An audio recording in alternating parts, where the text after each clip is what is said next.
Alors, je suis désolée, la vidéo, elle s'est bloquée. Donc, voilà, je vous invite à revenir ici. Je vous refais une invitation. Je suis désolée, je ne sais pas du tout ce qui s'est passé, mais ça a bloqué.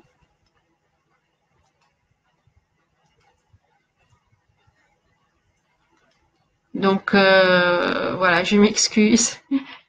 Je ne sais pas exactement où ça s'est arrêté. Donc, je vais essayer de reprendre où j'étais. J'attends que vous reveniez. Je suis vraiment désolée.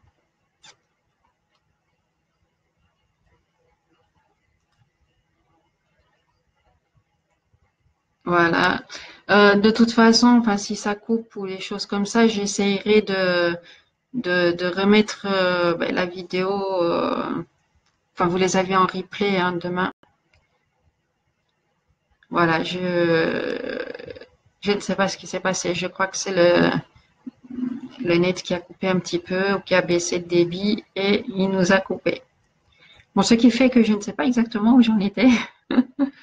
Donc, je vais reprendre un peu à voilà, les minéraux, les vitamines. Merci Chantal. J'ai pas fait attention. Voilà. Donc, notre aliment, par les aliments, notre corps attire ses besoins en minéraux et en vitamines pour lui fonctionner convenablement. Seulement, nous, on n'est pas trop attentif à ce que notre corps réclame et très généralement, on mange déséquilibré, c'est-à-dire qu'on mange pas ce que le corps a besoin. Donc, il va stocker ça dans les organes où ça doit aller, ou au contraire, si on ne mange pas assez de certaines choses, il va les puiser jusqu'à épuisement dans l'organisme, ce qui va créer un déséquilibre qui, à la longue, va entraîner aussi des maladies. C'est ça qui est, je trouve, intéressant à savoir, c'est être d'abord à sa propre écoute. Donc, savoir écouter si notre corps nous demande « Ah, j'ai envie d'un peu de fruits ou de quelque chose de frais, c'est parce qu'il a besoin de quelque chose de dynamique, de vivant, parce qu'on a trop souvent tendance à manger des choses mortes, tout ce qui est cuit, les viandes, les légumes cuits, il y a une grande partie des vitamines qui sont parties, qui n'existent plus ou en très quantité très infime. Donc de temps en temps, il a besoin d'un peu autre chose. En hiver, il a besoin d'un peu plus de graisse. En été, on peut supprimer ces graisses. Donc, c'est une écoute à avoir et une adaptation à avoir qui va produire aussi de l'énergie, qui cette énergie va être en équilibre avec ce qu'il a besoin. Mais moi, je dirais que ce point de vue alimentaire joue son rôle, mais c'est pas le plus important. C'est important, il ne faut pas aller dans les excès parce que tout excès est nuisible. Mais le plus important, c'est vraiment dans le mental et dans les pensées. Pourquoi? Parce que c'est par nos croyances, enfin une grande partie de nos croyances qui va imprimer les réactions que l'organisme adaptera et aura suivant les situations dans lesquelles il est mis. Suivant aussi, bien sûr, tous nos apprentissages hein, depuis qu'on est tout petit, qui va créer une sorte de croyance. Quand je dis croyance, ça n'a rien à voir de religieux, mais c'est le fait de dire oui, moi je crois que si je fais ça, je vais avoir telle maladie. Je crois que si je mange ça, je vais être mal. Tout ça va avoir un grand impact sur effectivement la santé. Ça, c'est, disons, un petit peu le point de vue physique. Hein. Alors, on peut se dire jusqu'où va la croyance et jusqu'où va l'importance de cette croyance dans notre santé. Ben moi, je me dis, voilà, on a une croyance en fait qui est très très bien ancrée en nous, c'est déjà l'âge et le vieillissement. Tout le monde, depuis qu'il est tout petit, on grandit, on vieillit et les médecins ont dit, voilà, le corps humain a une moyenne de vie d'à peu près 120 ans. C'est souvent ce qu'on a dit à 120 ans, l'organisme est usé, les organes sont usés et c'est la limite de vie. Et pourtant, on trouve beaucoup de personnes. On trouve quand même quelques personnes qui vivent au-delà. Donc, comment cela se fait puisque le corps, soi-disant, est usé à 120 ans? Nous avons, par exemple, il y a plusieurs exemples que j'ai relevés pour vous les donner. En Chine, il y a une personne, on pense que c'est vraiment la plus âgée. Bon, elle est morte maintenant, mais celle qui a atteint le plus grand âge en dehors de ce qui est écrit dans la Bible, puisque dans la Bible, vous avez Moïse qui a vécu 300 ans ou 500 ans, voilà. Nous avons donc en Chine, c'est un herboriste qui aurait vécu jusqu'à 256 ans. Et en fait, il n'a pas d'acte de naissance parce qu'à cette époque-là, l'acte de naissance n'était pas là, mais ils ont retrouvé des photos et des documents officiels où, par exemple, la ville fêtait déjà ses 200 ans. Et ces 200 ans, c'était, voilà, il y avait déjà longtemps, donc ils ont fait le calcul, ça faisait 256 ans. Il y a une Indonésienne qui, elle, dit qu'elle a vécu jusqu'à 157 ans. Une autre, Molokotemo, une Sud-Africaine, qui est morte à 135 ans. Donc, il y a quand même des possibilités de vivre au-delà de 120 ans. Et tout ça, pourquoi? Ben parce que l'organisme a une faculté de régénérescence. Alors, qu'est-ce que ça veut dire? Ça veut dire que les cellules usées pour une personne qui fait un peu attention à elle, qui garde un certain équilibre, a la capacité de régénérer certains organes. Pas tous à la même vitesse, pas tous au même moment. Donc, il y a ce qu'on appelle des cycles et certaines maladies, c'est ça qui est intéressant, c'est que certaines maladies ou certains maux vont apparaître par cycle. Donc, ça ne va pas être permanent, mais ça va être par cycle. Alors, ces cycles, je vais vous en donner quelques exemples. Par exemple, il y a pour les cellules de l'estomac, elles se renouvellent à peu près tous les 5 jours. Alors, pour que les cellules de l'estomac se renouvellent, c'est 5 jours. Le seul problème qu'il y a, c'est que l'estomac est sollicité tous les jours et souvent supra-sollicité. Donc, les cellules n'ont pas le temps de se renouveler entièrement et ça va énormément fatiguer cet estomac. C'est pour ça qu'il y a des problèmes, des reflux œsophagiens. C'est un problème d'estomac. On n'est pas à l'écoute de nouveau de toutes les maux de ventre, les crispations au ventre, les reflux œsophagiens, par exemple. On n'est pas à l'écoute de ça, donc on va continuer notre alimentation qui va aggraver les maux au lieu de le guérir. Le fait de prendre des médicaments pour que ça aille mieux ne résout en rien le problème. Pourquoi? Parce que ça n'atténue que le symptôme, mais pas le véritable problème et pas la cause, pas l'origine de la cause. Alors nous avons par exemple l'intestin, les cellules de l'intestin qui se renouvellent à peu près en une semaine. Il y a aussi une semaine, c'est pour les cellules de la rétine et de l'œsophage. Pour la peau, il lui faut un peu moins d'un mois donc pour se renouveler. Le sang, c'est tous les 3 mois. Le foie, alors le foie aussi, ça a été démontré par la chirurgie que si 25% du foie est en bonne santé, en 6 mois, il est complètement régénéré. Donc, il y a des chirurgiens et je crois que c'est monsieur le docteur Joyeux qui a fait cette constatation-là, qui a opéré des personnes qui avaient un foie très malade en leur laissant 20% de leur foie et qui, en 6 mois, le foie s'était complètement régénéré. Alors, nous avons les os qui se régénèrent à peu près tous les 15 ans.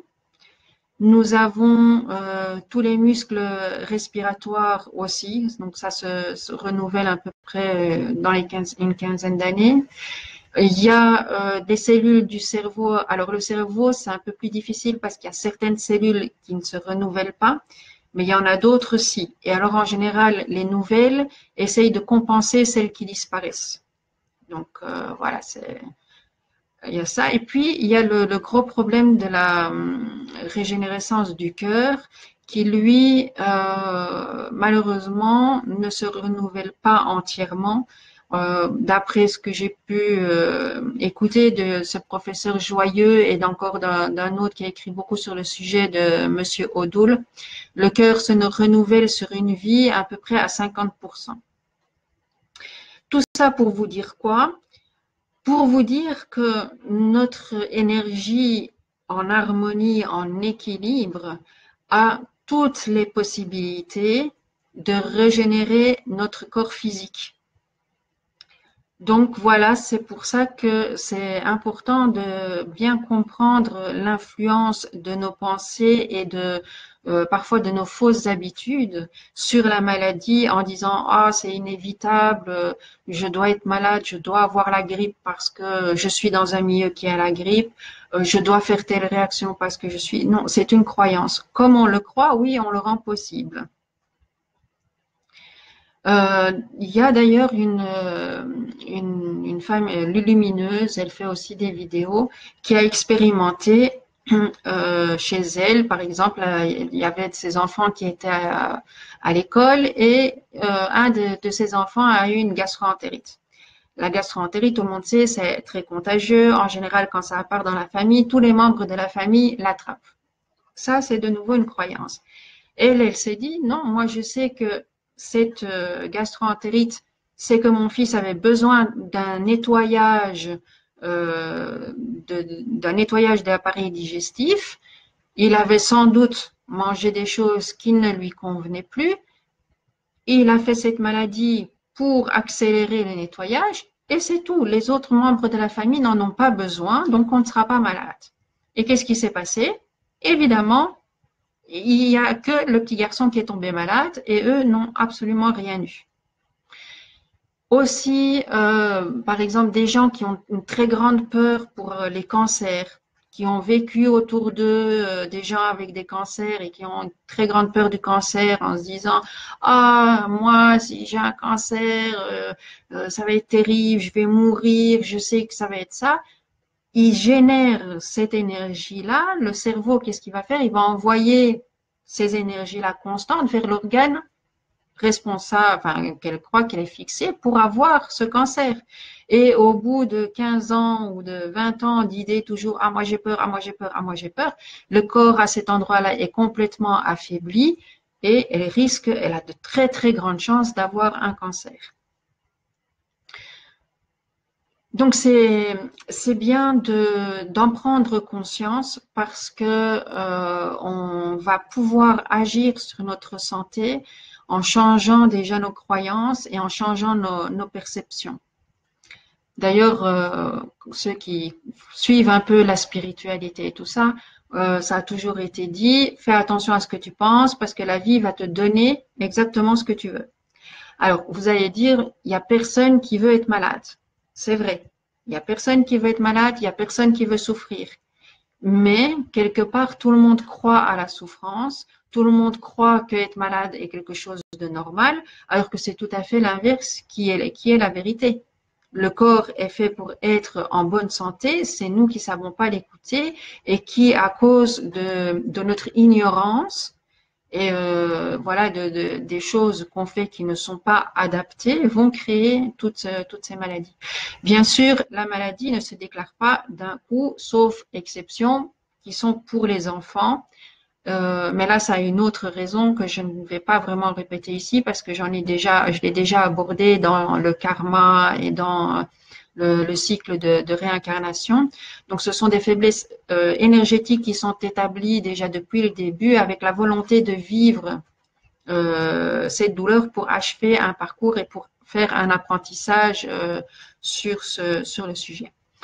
Mais nous, en tant qu'adultes, on doit vraiment prendre conscience que le mal est un avertissement du corps pour dire attention, il y a quelque chose que vous ne faites pas dans votre équilibre, dans votre harmonie.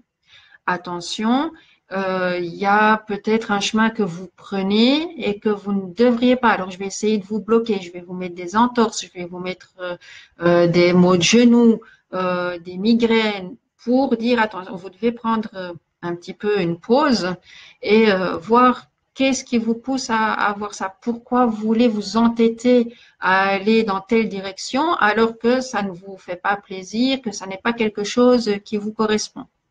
Ça, c'est des mots qui sont des signaux d'alarme donnés par notre corps et qui, bien souvent, on les ignore. On va au médecin qui donne une crème, qui donne ci, qui donne là, qui soigne le symptôme, mais qui ne soigne pas la cause. Qu'est-ce qui se passe? Quelque temps après, le même mal se réinstalle et revient. Donc, si on veut vraiment se soigner, si on veut vraiment guérir, c'est aller au-delà des apparences de nos apprentissages, retourner à l'intérieur de nous pour vraiment comprendre qu'est-ce qui ne va pas dans mon comportement qui a déclenché ceci. Une grande influence, donc c'est les pensées, mais qu'est-ce qui alimente ces pensées en énergie supplémentaire? C'est les émotions. Donc, j'ai parlé la peur. La peur est une très grande émotion qui est très présente et qui dégage beaucoup d'énergie. Il y a d'ailleurs certains médecins chercheurs comme Bach, comme Scalen et d'autres qui ont fait des remèdes à base de plantes uniquement en se basant sur les émotions. Il y a aussi le docteur Jacques Martel et Monsieur O'Doul qui ont écrit des livres sur dis-moi la maladie que tu es, je te dirai pourquoi, à quelle émotion elle est reliée et qu'est-ce qui bloque. Bien sûr, ça peut paraître un peu bizarre, pourquoi les émotions créent des maladies? Ben, juste par le simple fait qu'une émotion très très forte crée un blocage énergétique. Suivant le genre de peur et suivant la sensibilité de la personne, ça va être canalisé sur certains organes. Certains organes qui sont toujours en relation avec ce qui est à changer, quelque part. Donc, je vais vous en parler d'ailleurs à la fin. Je vais vous donner quelques exemples de quelle douleur ou quelle maladie se prononce et en fait, quelle est l'émotion qu'il faudrait travailler derrière. Nous avons donc par les apprentissages des émotions qui peuvent se dégager, suivant les réactions qu'on a eues autour de nous et ce que nous nourrissons, nous intensifions ce déséquilibre, nous intensifions ce mal-être. Donc ça c'est, si on veut changer quelque chose, souvent on a tendance à voir juste l'extérieur. Ah oui, mais on va dire c'est la pollution, c'est parce que je suis trop stressée au travail, c'est l'extérieur qui me provoque la maladie. Or, ça n'est pas vrai. Dans la réalité, c'est nous qui nous provoquons ça. Parce que l'extérieur, nous pouvons avoir une réaction soit de l'accepter, d'entrer en harmonie, de ne pas être contre. Tout ce qui est lutte et tout ce qui est contre provoque une disharmonie. Donc, ça bloque, ça coince. Par contre, si j'accepte, OK, c'est comme ça, je ne peux rien changer, je dois m'adapter, je regarde, mais au fond, pourquoi je me sens comme ça? Pourquoi je réagis comme ça? Peut-être que c'est juste ma réaction par rapport à ce qui m'arrive qui n'est pas en harmonie. Ce qui arrive autour de nous a toujours une raison. C'est pas un hasard et ça a une très bonne raison, c'est de nous apprendre, de nous attirer notre attention vers un apprentissage. Et comme on est sur Terre, comme on est voilà, dans un corps physique qu'on est limité, cet apprentissage va souvent se faire dans deux polarités. Une polarité qui va être, nous on la nomme négative, mais en fait elle n'est pas négative, c'est donc la douleur, la maladie, la disharmonie. Pourquoi? Pour nous amener à prendre conscience de ce que c'est que l'harmonie. Si on serait toujours dans le bonheur, la joie, la pleine santé, on ne ferait pas attention déjà à notre corps puisque c'est tout à fait normal et on ferait exactement ce qu'on fait maintenant, c'est-à-dire qu'on irait vers la disharmonie. Donc ces disharmonies avec toutes ces maladies nous amènent à une réflexion de se dire qu'est-ce que je ne fais pas bien pour en arriver là. Alors pour démontrer un peu cette influence des énergies, de la pensée, même des mots qu'on prononce, il y a des petits tests très concrets qui ont été faits, par exemple avec les expériences de Monsieur Emoto, qui lui a cherché d'abord sur l'eau, l'influence que les mots et les pensées avaient sur les cristaux d'eau.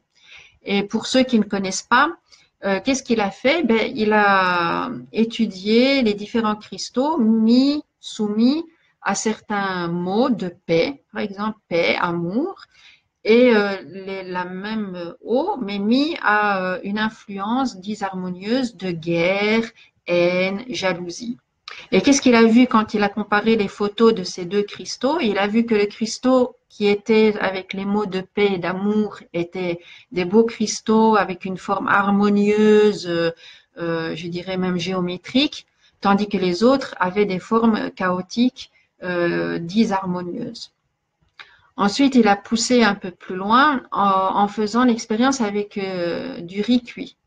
Donc, il a cuit du riz, une casserole de riz. Ensuite, il a séparé cette casserole en mettant du riz dans deux bocaux en verre qu'il a placé à peu près au même endroit avec une distance de 50 centimètres, dans les mêmes conditions, avec sur un pot écrit haine et l'autre pot écrit amour. Et il a laissé quelques jours, tous les jours, il venait voir ce qui se passait. Qu'est-ce qui se passait? Ben, c'est que le pot où il faisait marquer haine dessus, le riz a commencé à moisir, alors que sur l'autre pot, il n'y avait aucune moisissure. Tout ça pour vous dire que il y a une influence juste par le mot, par l'énergie sur l'état des choses. Maintenant, ça devient un peu plus courant. Il y a certains agriculteurs qui le remarquent sur leurs plantes, ils leur mettent de la musique classique et ils voient que leurs plantes poussent beaucoup mieux, qu'ils ont des légumes beaucoup plus gros que la normale. On a constaté la même chose pour les vaches à lait dans la production de lait. Donc, une vache qui était avec une musique harmonieuse produisait plus de lait qu'une vache qui était sans musique, dans un endroit fermé et qui n'est pas agréable. Tout ça pour vous dire que ça n'est pas que des idées en l'air. Il y a eu des tests qui ont été faits et qui ont montré que ces énergies, que ce soit de la pensée, d'un mot prononcé ou même juste quelque chose d'écrit pendant un certain temps sur quelque chose, a une influence.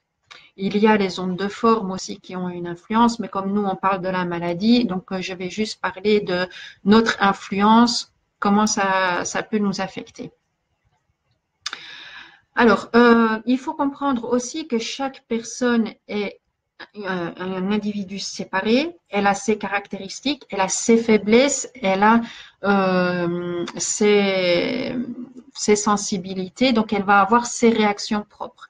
Tout le monde ne va pas réagir de la même façon à tout. C'est pour ça que tout le monde ne tombe pas malade de tout.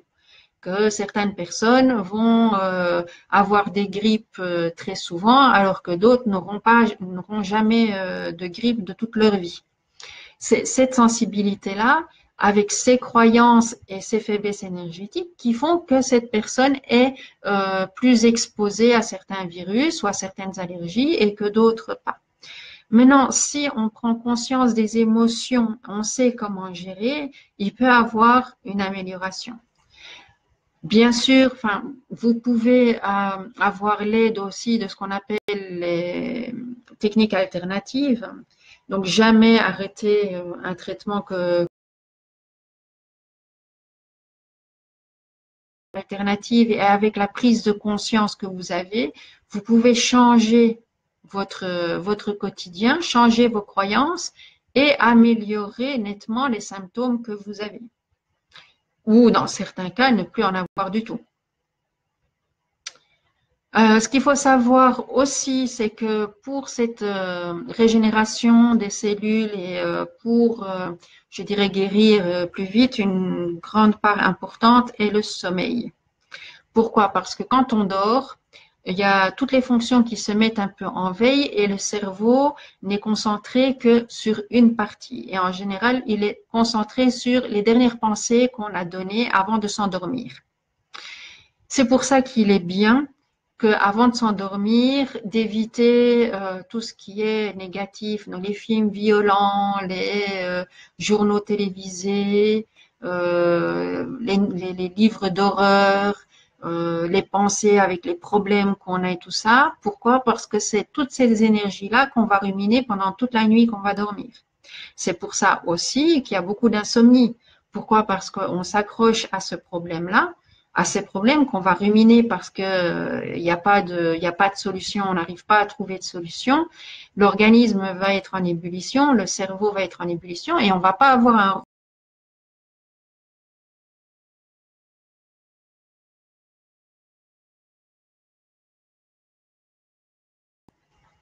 un bon repos de l'organisme. Donc, privilégier avant de dormir quelque chose de positif. C'est pour ça qu'on dit parfois méditer, faites une petite prière ou des choses comme ça, parce que ça va mettre votre esprit en énergie d'équilibre pour dormir. Aussi, vous pouvez très bien demander à votre organisme pendant la nuit de travailler sur certaines douleurs que vous avez. Donc voilà, j'ai mal là, hop, si vous pouvez m'aider pendant la nuit à atténuer cette douleur ou à vous concentrer sur le problème que j'ai pour que demain ça aille mieux. Alors, il faut savoir aussi que tantôt je parlais des cycles des organes, mais il y a aussi les cycles de vie. Les cycles de vie, c'est-à-dire à nos âges, à nous. Il y a, c'est des cycles en général par 7 ans, on dit. Hein. Donc, il y a 7 ans, les premiers 7 ans, c'est tout l'apprentissage des relations, c'est l'enfant par rapport au monde, sa place par rapport à l'extérieur. Puis, donc, là, il va avoir, c'est tout le bagage émotionnel qui se met en place avec tous les apprentissages émotionnels. Certains disent même que jusqu'à 7 ans, l'enfant a vécu toutes les émotions. Après, il y a des cycles de 3 ans, 12 ans, ça dépend un petit peu. Mais ce qu'on constate, c'est qu'il y a un premier palier vers les 20 ans, où vers les 20 ans, il peut déjà avoir des crises dues à justement une incapacité à bien gérer ses émotions qui vont s'accumuler et créer des blocages. Ensuite, il y a un deuxième âge clé, c'est autour des 40 ans, où autour des 40 ans, c'est une première remise en question. C'est-à-dire que normalement, la phase des apprentissages importants commence à être finie. Donc, je dirais important dans la matière, dans la physicalité, se termine. C'est souvent là où on se rend compte que le chemin qu'on a pris jusque-là, ça nous correspondait pas tout à fait. Et donc, on veut changer. C'est beaucoup à cette période-là qu'il y a des divorces, qu'il y a des séparations, qu'il y a des changements de travail qui se passent. On remarque aussi que c'est un âge où il y a les premiers infarctus qui apparaissent. Justement parce que c'est un âge clé de changement. Ensuite, il y a vers la 60 ans, 63 ans, où là, il y a une deuxième prise de conscience qui est faite, mais souvent avec beaucoup, beaucoup de regrets. Et c'est là qu'il y a des maladies plus graves qui vont apparaître, donc deuxième cycle avec beaucoup des problèmes cardiaques et aussi des maladies dégénératives, en général des maladies dégénératives. Donc ces cycles-là, c'est bien en savoir aussi parce que justement, on connaît un peu les émotions et l'étape de vie qui est en cours. Donc la maladie qui va apparaître à ce moment-là, c'est pour justement nous remettre sur le bon chemin. tiens, j'ai des regrets par rapport à quoi, tiens, je ne suis pas sur mon chemin, qu'est-ce que je peux faire? Donc tout ça, ce sont tous des indices pour en fait nous guider sur ce qu'est réellement notre chemin de vie. Alors j'avais dit que il y a une demi-heure, oui, que je vous donnerai quelques exemples euh, de maladies avec la symbolique qui a derrière. Alors ce sont des exemples que j'ai pris de plusieurs livres, hein. Il y a donc le grand dictionnaire des malaises et des maladies de Jacques Martel, si ça vous intéresse. Alors, il y a Michel Odoul qui a fait plusieurs livres qui sont intéressants, dont le livre Dis-moi où tu as mal, je te dirai ce qu'il en est. Et il a écrit un autre où c'est Dis-moi quand tu as mal. Et là, c'est par rapport justement au cycle de vie. Alors, nous avons le corps qui peut nous avertir aussi par les rêves.